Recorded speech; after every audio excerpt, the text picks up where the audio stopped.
the subjects of Buddhism, meditation, the mind is so vast. There's an endless amount of things one can talk about.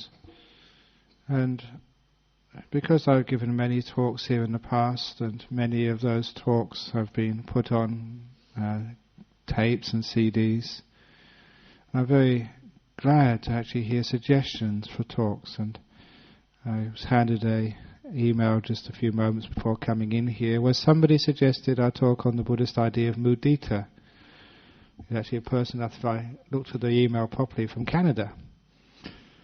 So this is a talk this evening, a request from a long way away on the subject of mudita. The mudita is a subject which is emphasized in Buddhism, which is basically focusing on the happiness aspects of people's lives, especially others. It forms a pair with compassion.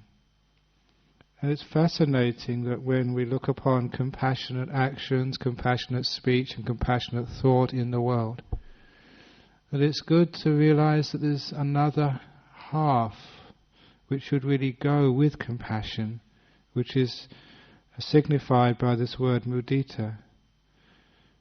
Just as compassion looks upon the suffering in the world and feels for that suffering, and from that feeling of the pain in the world we're motivated to try and help and serve and lessen the suffering in other beings in the world or wherever we see it.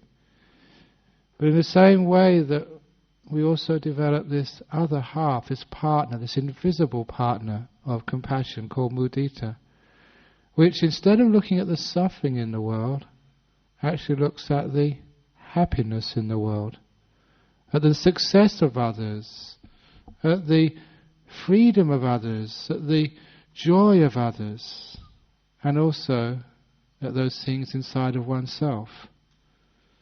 Because as you all know, that people in serving, helping professions who practice compassion sometimes get so worn out and sometimes even grumpy and angry. And why is that? Because we keep focusing on the life's faults, on the pain and the suffering, and sometimes it gets too much for us. Why it gets too much for us is because we are unbalanced in the way we look at the world. And this is why the Buddha, in brilliant teaching, of saying balance your view of the world, not just by looking at the pain and suffering, but also looking at the happiness which you see in other people in life. Because sometimes it's so easy just to get really fed up and down. The government's awful, life is awful, there's global warming, there's wars in the country, there's pestilence, there's all these diseases, and if diseases don't get you, then cancer will, and if cancer doesn't get you, then Alzheimer's will. We all end up, if we live long enough, getting dementia. Whatever it is, we think, isn't it terrible, sort of what's in front of us. And it's very easy to look at life like that and see its pain, see its negativity. And great, we want to help and serve to make sure we lessen those problems as much as we want. But if that's all we see, we become unbalanced. And this is one of the problems which people have, serving and helping. Sometimes they get so depressed. In fact, there was one of the members of the early days in this Buddhist society, in the days we were in Magnolia Street over 20 years ago. And very kind lady who was one of these listeners. There are people who, a person who would always find time to listen to other people's problems. And I remember her husband ringing me up one day at my monastery in Serpentine, asking if she was there. I said, no, I haven't seen her for a year or two. I found her a few days later. She'd actually jumped off the bridge, suicided, was found in the Swan River. And the reason was that she had heard all the suffering of her friends, and because of just hearing that was unbalanced, and got so upset and depressed that she actually killed herself. Very, very sad. But it's also avoidable, because especially those people in such professions which see people in pain, people in hurt, if one doesn't balance by seeing the people in happiness, then one too might get a an unbalanced view of the world. So the Buddha actually emphasized to also spend time cultivating the perceptions of the happiness in life, the happiness in other people. And a lot of the time we have to do this on purpose. We have to do this deliberately, actually to look for happiness, to look for success, to look for joy, the good things which are happening in the world, which there are many good things happening in the world. If you don't think there's lots of good things happening in the world, come to our monastery. Lots of good things happening in the world. We have a great time down there. We serve and look after people. And sometimes it works and people get sort of happy with what you do for them and how you help them and care for them and serve them. So what we're doing here is actually focusing on another part of life, on the happiness part of life. And by focusing on that, focusing on the success, we get this sense of inspiration, this sense of joy, the sense that life isn't all bad. We can rejoice in the goodness of the world. We can rejoice in the goodness of life, and we can also rejoice in the goodness of others. When we learn how to do this, not only does life look not so bad, but also other people don't look so bad. For example, that when we look at our people we live with, or the people we know, it's just too easy just to see their faults. Loving kindness is looking in the other direction, seeing what's good about them, and rejoicing in their goodness. There's a concept in Buddhism which is from Mahayana Buddhism rather than Theravada, but it's a beautiful concept of like Buddha nature, that everyone has a seed of goodness inside of them. And it's a powerful teaching. Early this week I was giving some talks in the hospital in St. Anne's, Mercy Hospital it's called now. And I was mentioning this because the person who was invited me to give the talk said she's got a fascination with serial killers. I don't know why, I really teased her about that. But why is it sort of that we focus on some of these really, really bad people? And why is it that when we look upon those bad people, we look upon them as like being evil? And she asked the question, is there such a thing as evil in Buddhism? I said, no, it's not evil in Buddhism, it's stupidity. That's why before the Iraq War, when I gave a speech to a demonstration, and I mentioned that there's no such thing as an axis of evil, there's an axis of stupidity. And that's centered in Washington. I said, I really got into trouble for that one, but never mind. And indeed, there's no evil in any human being. There's like stupidity sometimes. And you see that. Why people do stupid things. Because it is stupid to hurt other people or to get angry at other people. One of the teachings, the stories which I give. Hopefully I've been away for so long you've forgotten most of my stories. But one of the stories which I taught in the hospital was one of my favourites. That story about that man who had the afternoon off work. And his wife asked him to go to the market to get some eggs. And as soon as he went into this market to get some eggs, this young man came up and started calling him names. Started abusing him, shouting at him, and saying horrible things about him. And the husband, who just got into the market to help his wife to get some eggs, was taken aback. I don't even know the guy. Why is he calling me these terrible names? And the young man wouldn't stop. Said some awful, rude things to this husband. And he got so upset he couldn't take any more. He turned around and went home. And as soon as he got back home, his wife said, "Oh, darling, you're back early. You've got the eggs." He said, "No. I never want to go to that market again. People are just so uncouth and so rude. I don't want to go back there again." And those of you who are wives, you know how to deal with husbands when they're like that. You calm them down. Shh, it's all right, dear. And then when he was reasonably calmed down, she said, "What did that bloke look like?" And he described the young man to her, and the wife said, "Oh, it's him. He does that to everybody." Because what happened when he was young, he had an accident, and he hit his head, and he's been crazy ever since. You know, he can't finish his education, he can't get a job. He just hangs out in the market every day. And that's what he just does. He just shouts at people, calls them names, but don't worry about him, he's absolutely crazy, he's out of his mind, poor fellow. As soon as the husband realized that man was crazy, all those terrible words which were said to him, all that abuse, all that unfair criticism didn't mean anything anymore, because it came from a crazy person. And when his wife realized he wasn't upset anymore, she said, "No, look, darling, I really do need those eggs, and I'm very busy. Can you go back to that market and get those eggs for me?" And he said, "Oh, sure, I can get those eggs," because he wasn't upset anymore. As soon as he got into the market, the young man came up to him, called him terrible names, donkey face, whatever. And there's only a small number of rude things a monk can say. So donkey face is one of them. It might sound cute to you, but I've got my rules and I have to keep them. And this man called him all sorts of other names as well. But this time it didn't matter anymore, because the guy was crazy, poor thing. And the husband went up to the egg store. This young man followed him and swore at him and talked in front of everybody.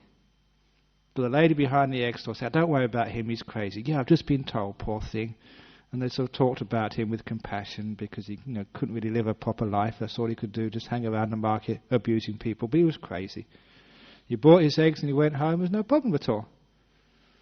See, when the Buddha told that story, he said, this is how you're supposed to deal with abuse. If that's your husband calls you names, calls you donkey face, or your wife, it's called they're crazy. Temporary insanity. So anyone abuses you, they're just crazy. If you go to work tomorrow or on Monday and your boss sort of shouts at you, they must have hit their head on the weekend. That's something like that. They're crazy. So what it means is anyone who actually is critical like that is literally out of their mind. And when you're angry at somebody, you're out of your mind as well. No rational, reasonable person would actually shout and criticize others. So there's a beautiful simile here of how to deal with abuse. Notice, that person abusing you is temporarily insane. Poor thing. But what that also means is we're looking at some other part of them. Instead of looking about the negative part of them, we're looking at some other part of them. And this is why we say everyone's got Buddha nature, in the sense everyone's got a seed of goodness inside of them. When you see the goodness inside of them, you can rejoice along with that seed of goodness, which is mudita. You can actually celebrate that they've got a tiny bit inside of them, which is beautiful, which is lovely, which is generous, which is kind, which is soft, which is sensitive. Whatever it is inside of that person, if you focus and rejoice along with it, then that's called mudita. It also means you're focusing on that aspect of another human being or on life. And when you focus on it, it's amazing just how that begins to grow. This is why we do this meditation on mudita. It's to see the goodness, say, in another person, and to celebrate that goodness. To focus on it, to rejoice in it, and surprise, surprise, that grows. So if you're having a trouble in a relationship, you find if you focus on the bad part of it, negative part of it, well, sometimes you get compassion, but it's unbalanced. See the good in that other person, and it's good in everybody. In the early part of my life here in Perth, as a monk, I would go to the prisons to teach prisoners meditation. I was doing that for years before I became a abbot and had other things. I took my time and I couldn't go to jail anymore. But maybe it's my karma was worn out. Didn't need to go to jail anymore. I'd done my time. But after a while of going to jails, I got to know many of those prisoners so well.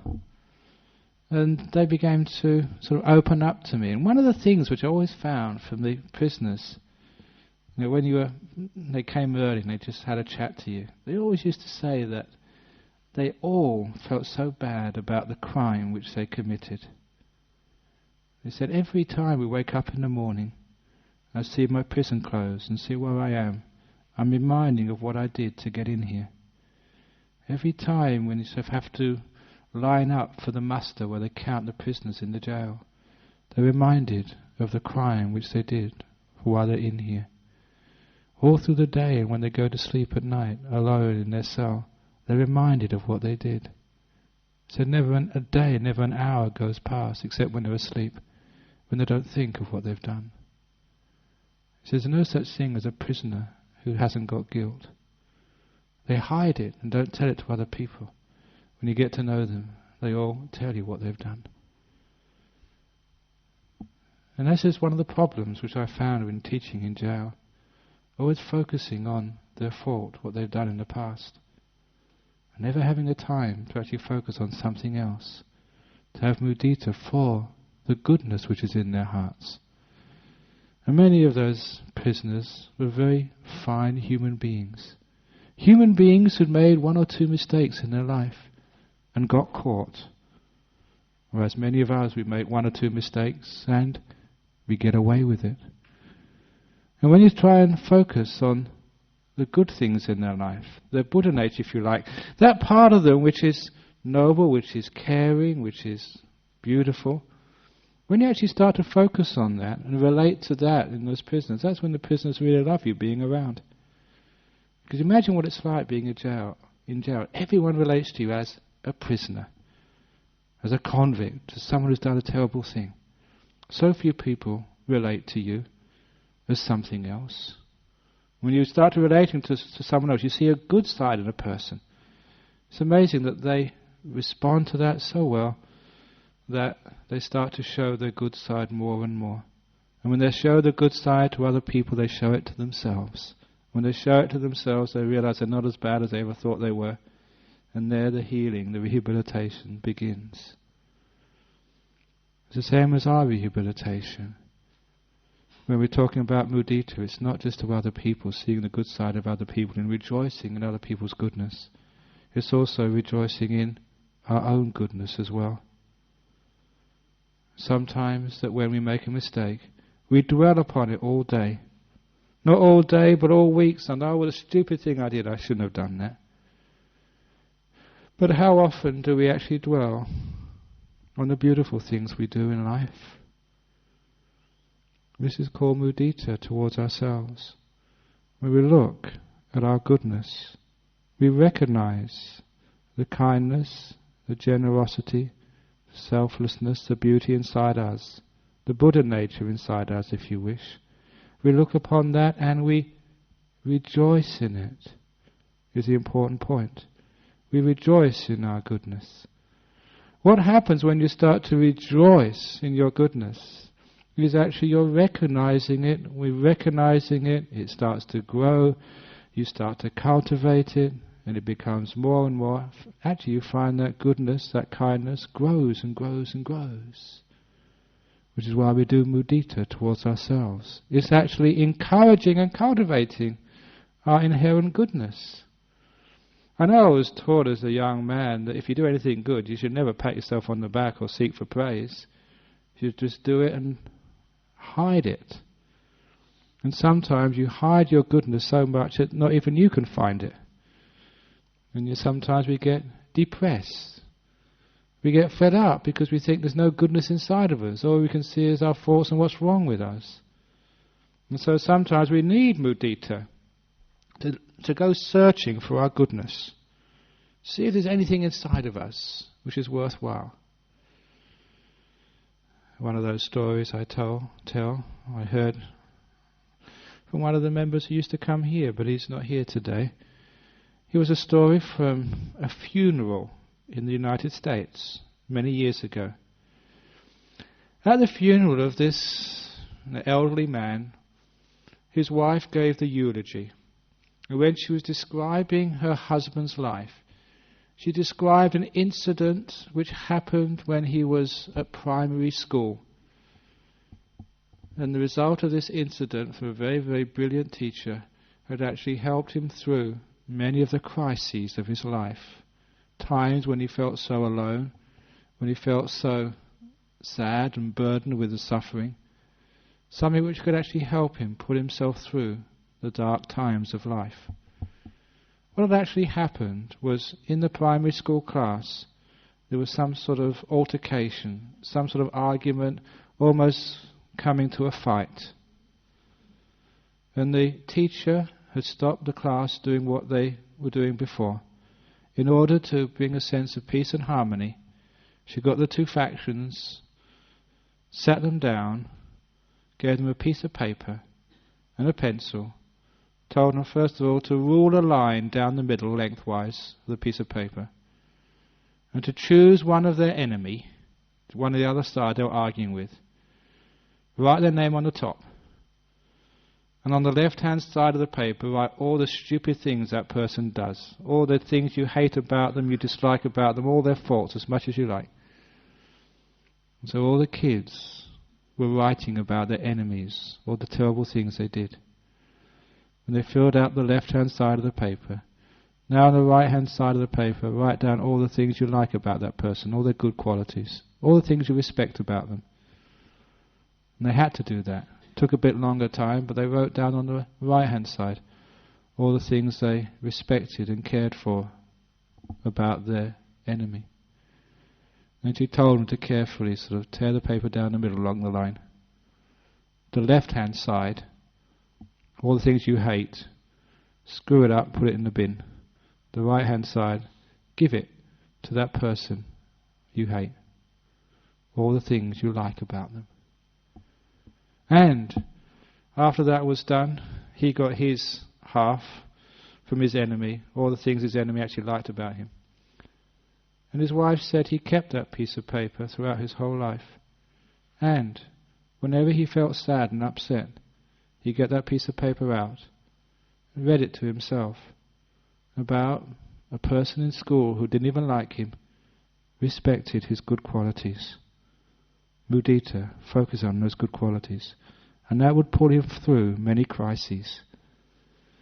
And having given that as her eulogy, according to the story, about 5 or 6 other people stood up, reached into their purses and wallets, and also brought out pieces of paper, teared down the middle, or left, right-hand sides. They too were in that same class. That's why they were friends.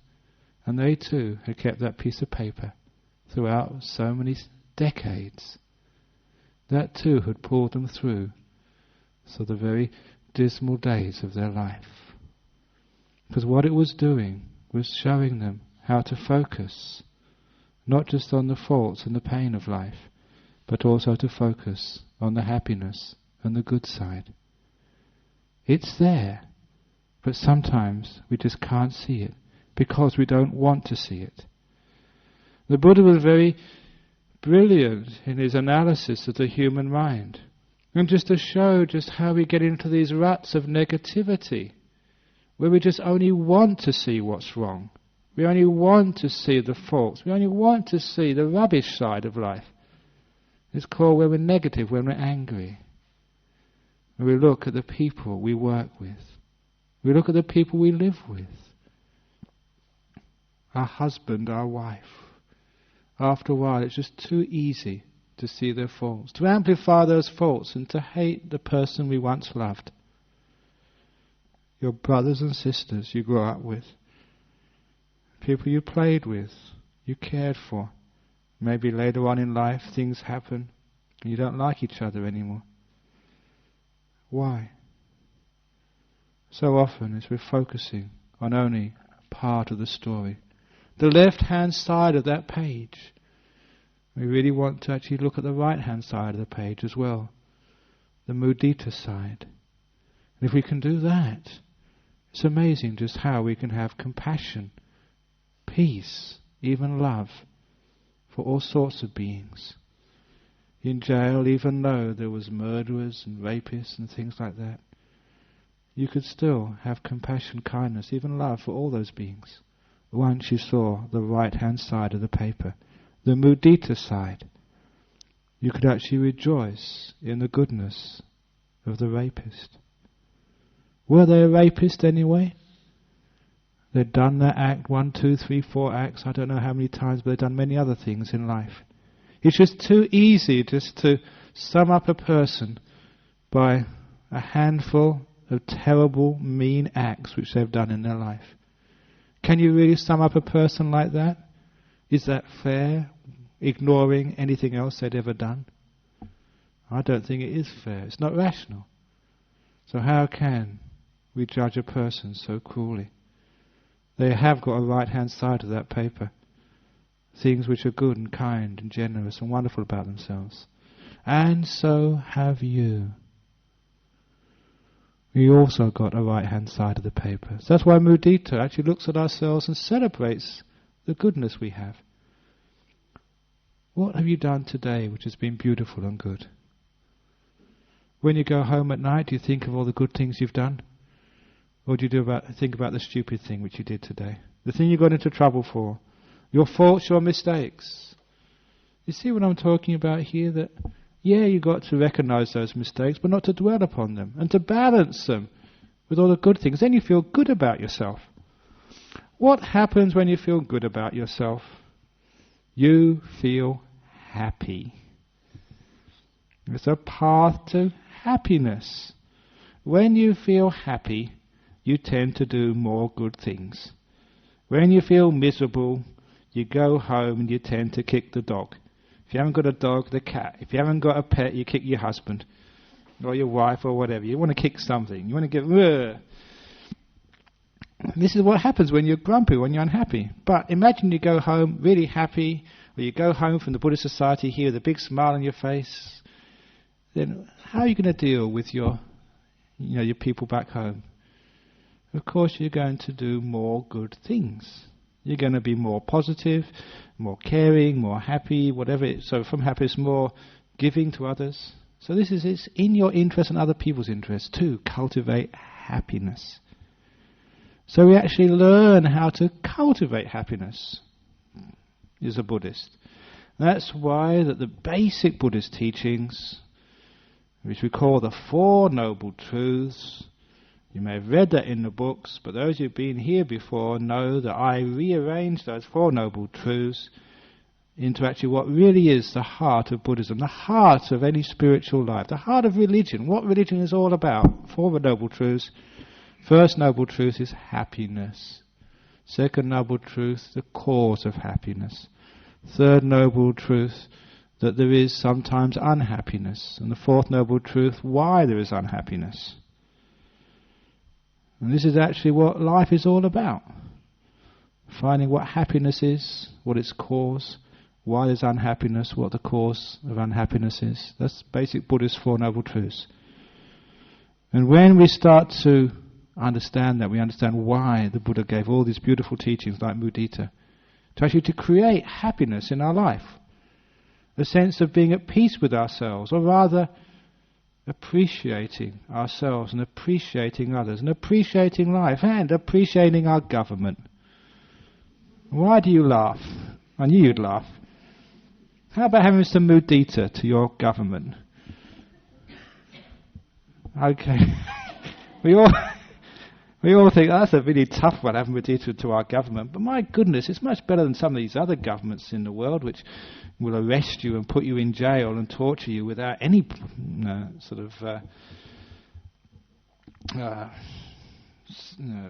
sense of recourse. Of all the governments which are in the world, if you did a league table, we'd probably be in the top half anyway, not the bottom half. When you think of some of the other governments which actually run countries, run regimes in this world.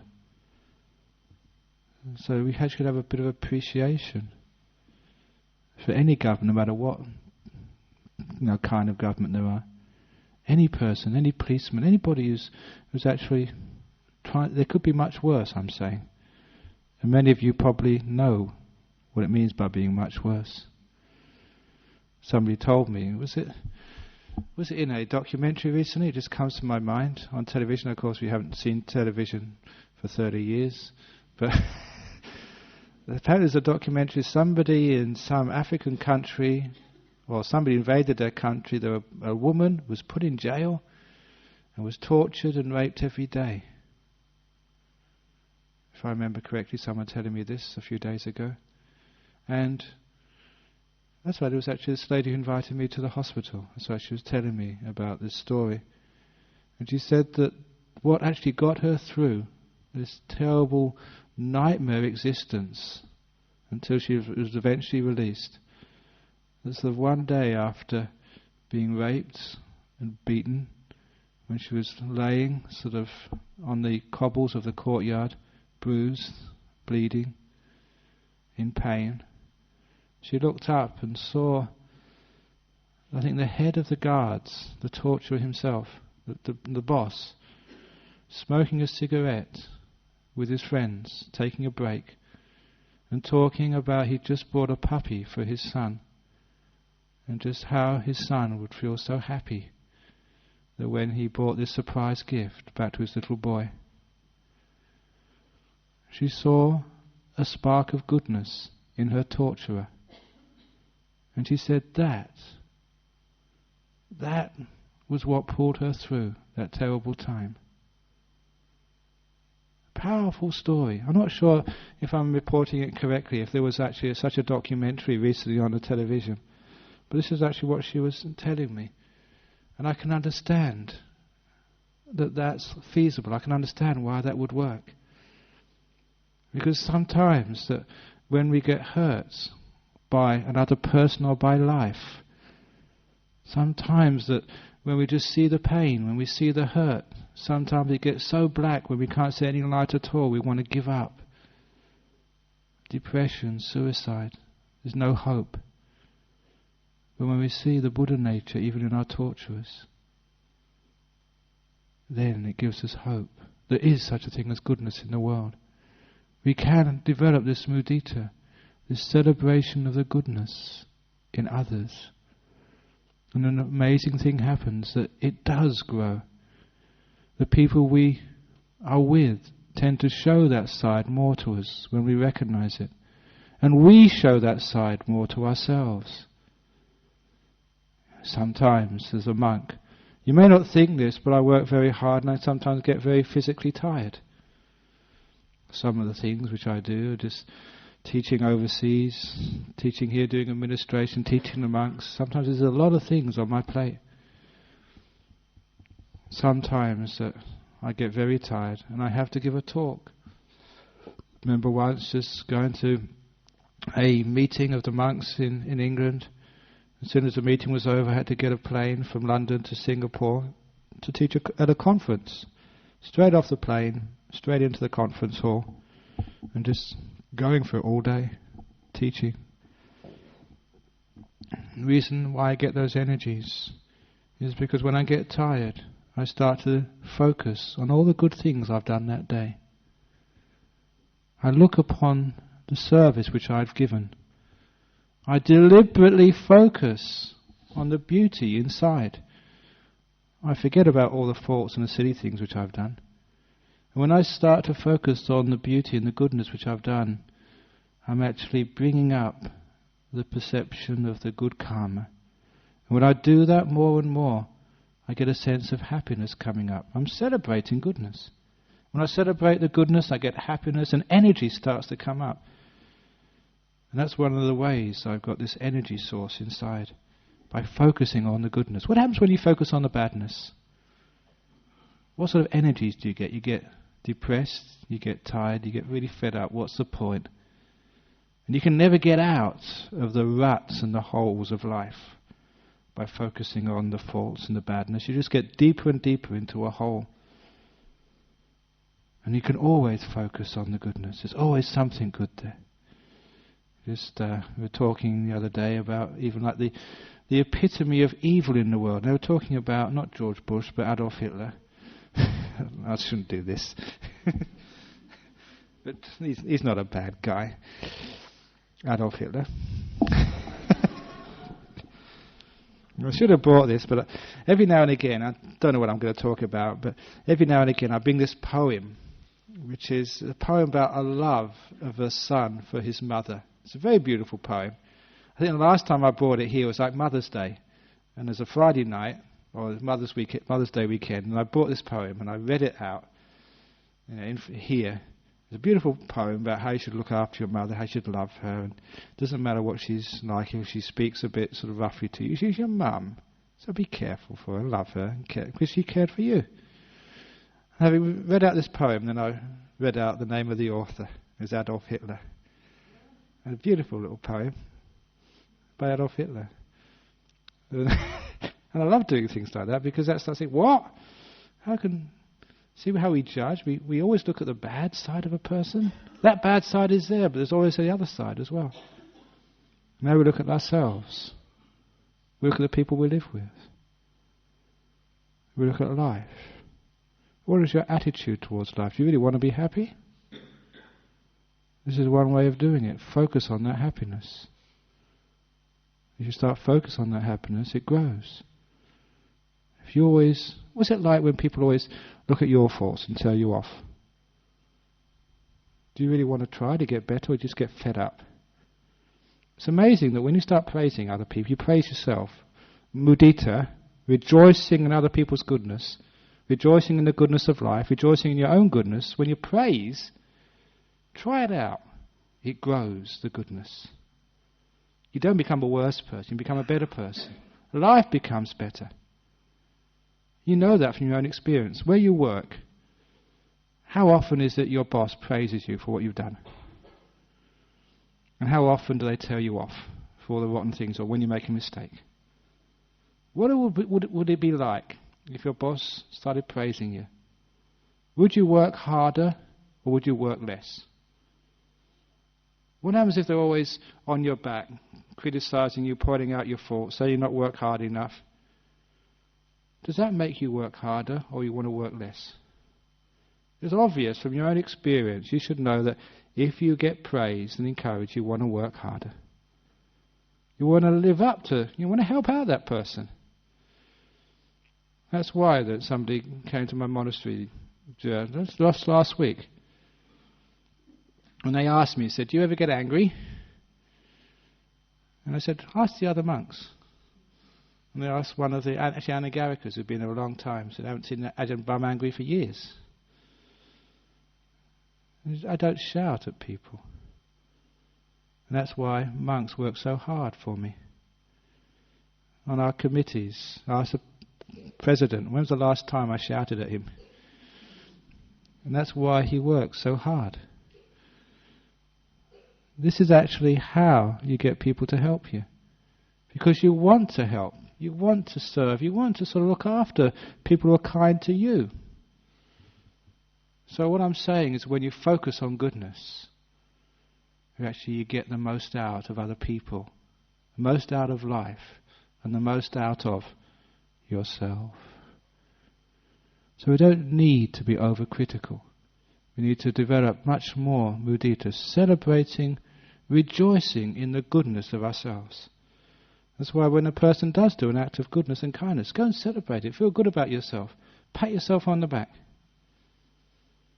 One of the people here was telling me that a year or two ago I asked him to give the katina cloth. We're having a katina ceremony at our monastery in a couple of weeks' time. It's a ceremony where the community comes together to offer a robe to the monks and have an almsgiving, and it's a celebration of the monks and the monasteries and the nuns. And every year we choose a different member of the community to offer the robe. And a few years ago when I asked one of the members here to can you give the offering on behalf of one of the communities? So they started crying. They felt so happy, and that made them just high for weeks and weeks and weeks. I told them this is because of your goodness, and we're celebrating your goodness, looking after the Buddhist society, all the stuff which you've done for them behind the scenes, celebrating goodness. When we celebrate goodness like that, it creates so much happiness, so much joy. Think of all the good things you've done in your life.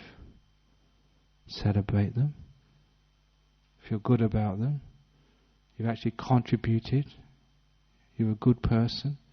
You've had your faults. But put them aside for a while. Have mudita. Celebrate your goodness. And celebrate the goodness of others as well. Then life becomes a bit of a celebration. Instead of this miserable, depressed, look at the world, it's all going wrong. The bombing here and stuff happening there. Okay, that's true. But don't just dwell upon that 24 hours of the day. Balance. When you balance this life in that way, then you find you can have more happiness, and with that happiness, more energy. You can actually do more things and create more positive outcomes in the world. You don't create much at all when you're grumpy and upset. If you go out into the world trying to solve the world's problems, when you've got too many problems yourself, you're just adding to the world's problems. So this gives you energy to do things in a day, focusing on goodness, growing goodness. I call it watering the flowers instead of watering the weeds. You're watering the goodness, and you find it grows and grows and grows. You're growing in happiness and understanding, and you become more effective as a compassionate person in the world. Compassionate to yourself, compassionate to others. It's amazing. There's two ways of dealing with problems. Sometimes you can actually look at the problems and get rid of those. It's like putting out the weeds. And that's a fair way of solving the problem of weeds in your garden. But the other way is growing flowers. You grow so many flowers that they actually swamp the weeds. And the weeds just can't get any light because there's just too many flowers in your garden. It's the way of like growing goodness. Growing what you call like wholesome qualities. You get so many wholesome qualities that they swamp all the bad qualities. The bad qualities can't come in. The simile which I've given before of like how to keep burglars out of your house. You can have sort of guard dogs and alarm systems and stuff like that to keep burglars out of the house. The other way is have all your friends in your house. If you've got lots of good people and lots of friends in your house all the time, the burglars won't come to your house. There's too many people there. They get into trouble. They go to some other people's houses. It's what the Buddha actually said, the way to overcome unwholesome qualities in life or in your mind is to fill your mind with good things, with wholesome qualities. The Buddha actually taught this is part of the Eightfold Path. It's called the right efforts. 4 right efforts, unwholesome things in your mind or in life, just get rid of them, try and avoid them in the first place. Good things in your life, encourage them, but if they're there, maintain them. It's like encouraging wholesome, good, happy, positive things in the world, which is what mudita is like. You're rejoicing in the goodness. Now I don't want to be one-sided here and think that's all there is to life and you're just being really stupid, just thinking the world is wonderful, it's so good. This is all balance. If somebody just rejoices and they don't see anything wrong with the world, then they say, start to do some focusing on the faults as well. But for most people, we focus on the faults too much. We look upon the faults in the newspapers, we look upon it on the TV, we talk about the faults at work, we pick out each other's faults at home, always picky. Just listen to the way you talk. How many times in one day do you praise another person? How many times in one day do you praise yourself? And how many times in one day do you say words of criticism to others? And how many times in a day do you criticize yourself? I think you understand when you actually do a quick count why mudita is so important. Because we're too critical, too fault-finding. We just go over the top. And we get into this habit, this rut. And by mudita we deliberately decide to celebrate our goodness and the goodness in others, the goodness in our husband, our wife, our kids. Poor old kids.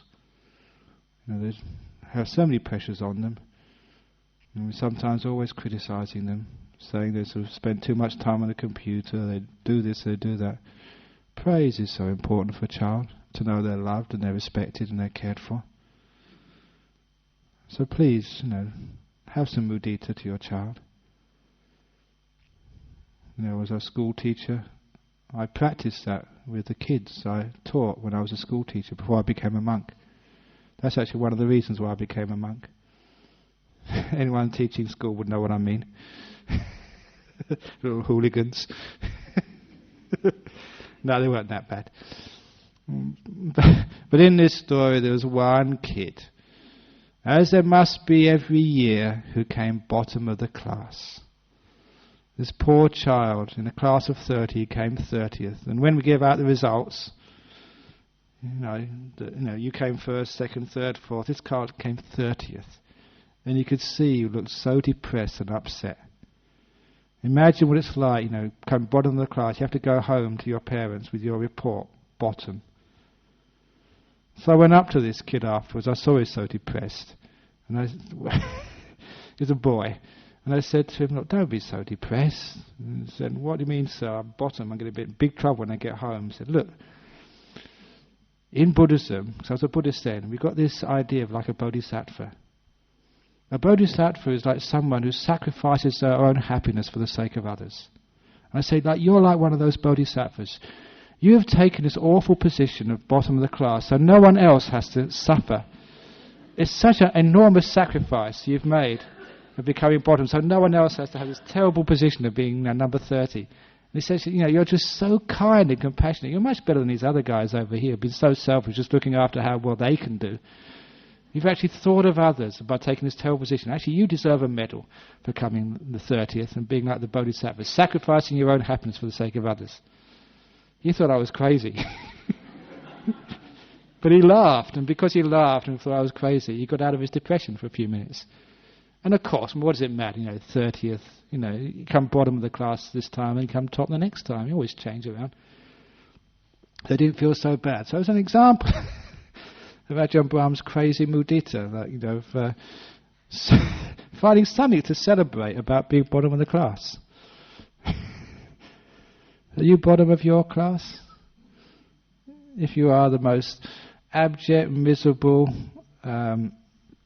failure in this world, it's a wonderful thing you're doing for other people. If you're a person who can't have a relationship with others because you can't maintain sort of a partner, it's a wonderful thing you're doing in this world by freeing these other people to form partnerships with other people so that they're not actually stuck with you. It's a marvelous thing you're doing. Whatever it is you're doing, you can always put it on that, see it in another way. And so celebrate some goodness in whatever happens in life. Imagine, you have a cancer, you're going to die young. It's an amazing thing you're doing because people, all the taxes they pay, they don't have to pay for your pension. Oh, it's the most compassionate thing you're doing to die young. So, whatever it is, you can always look at it in a positive way. When you look in a positive way, it's a bit of like mudita. You're celebrating sort of life rather than always being miserable about it. You're celebrating the joy in life, which you can always find it there somewhere. You're celebrating the Buddha nature in other people, their goodness. You can see in your enemy something which you can respect. And from that you have a chance not to be the enemy anymore, but to make friends. The Jew in Israel can see something to respect in the Arab Muslim, someone they can love. And the Arab Muslim can see something they really care about in the Israeli Jew, rather than always focus on the terrible things which they do to each other. They can rejoice. When it comes to the Jewish holy days, we can rejoice with them. When it comes to the Arab Muslim holy days, we can rejoice with them too. We can rejoice in other people's goodness. Imagine what would happen if we could do that, have mudita towards one another. How conflict can be solved when we find something to respect in our sworn enemies. How when we go through divorces, we can find something in our ex, which means we don't hate them anymore. So all this problem and difficulties and trauma of separations can be healed. And most important, the divorce with ourselves, the separation with us from ourselves. It's a terrible thing of that part of you which you don't like, which causes depression, which causes so many of the psychological and physical problems of ourselves. Self-hate. Instead of focusing on all that's wrong, we can focus with mudita on our good qualities. We can rejoice in anything we find in ourselves which is beautiful, which is good, which is kind, which is wonderful. That's called mudita.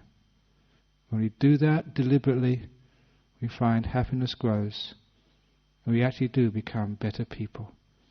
It's like we're putting this amazing, wonderful happiness, our friends in our house, and the burglars which take away our happiness and make us do stupid things haven't got a chance to come in, because we're full of mudita. So there's a little talk, again off the cuff as usual, about the Buddhist quality of rejoicing in the goodness of other people, rejoicing in the goodness of life, rejoicing in the goodness of ourselves, so that we can have happiness and growth.